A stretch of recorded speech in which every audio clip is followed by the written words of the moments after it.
is not there to the havoc that the senses are working, and to our fall in the field of the senses, then your spiritual life doesn't have enough clarity, doesn't have enough light. So got to look at this.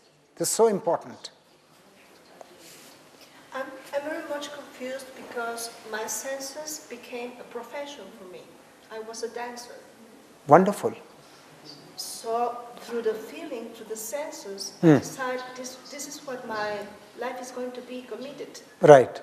And I became, after many years, as a teacher of dance, of art. Lovely. So I feel that senses sometimes has saved me from situations that I can feel so bad in some of them, that my consciousness says, this is enough, this is a situation I don't want to be living anymore. So I think that also the senses has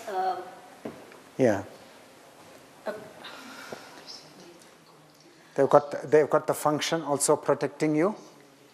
Is that what you're saying? Protecting me, but it also has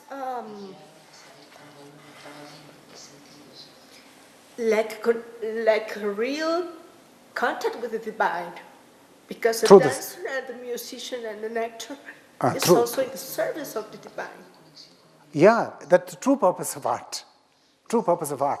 But instead of, for example, in India, there is a system of dance called Bharatanatyam and then Kathak and so on. And we've got to understand who structured these dance forms and what is the function of these dance forms.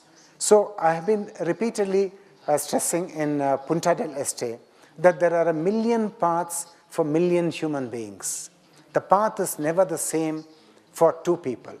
1 million paths for 1 million human beings, and you've got to work out your path. And your path to God may be through dance. That's perfectly legitimate. You've got to legitimate. Through the senses, you've got to work your way towards God. But God will ever remain the unmanifest. That cannot be changed. That can't be changed. But you can use dance, you can use astrology, you can use sculpture, and you can use mathematics to reach God. There are infinite number of paths to reach God, and you've got to choose a path which is very suited to your temperament. How you're psychologically made up. What is your psychological makeup? So you can use marijuana to get to God. LSD. No, you know where LSD takes you. It doesn't take you to God. It takes you to a psychiatrist ultimately. But say marijuana, does that take you to God? I mean, no, it doesn't take you to God. So when you say that there's so many avenues, right? For every human being. Yeah. They aren't. Yeah. Right? The main thing is being centered and soft and going in that different space. There's no other catalyst.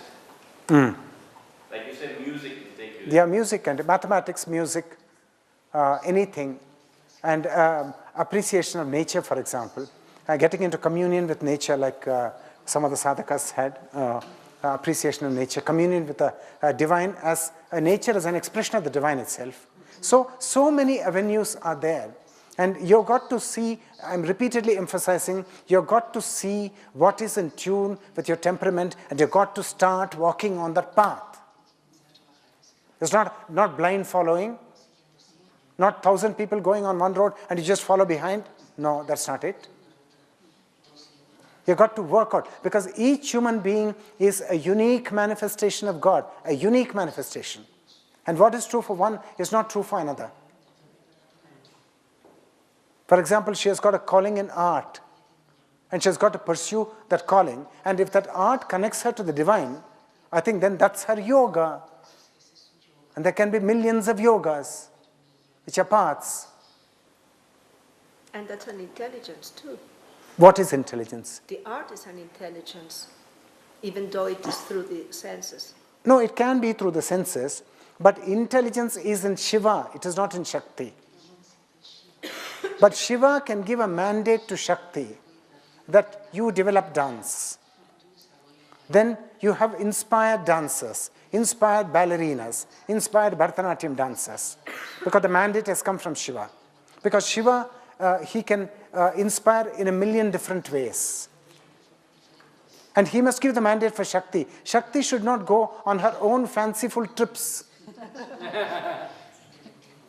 So you got to make that fine distinction. For example, marijuana is Shakti's own fanciful trip. She goes straight to hell. That's not mandated by Shiva. So you got to select a path.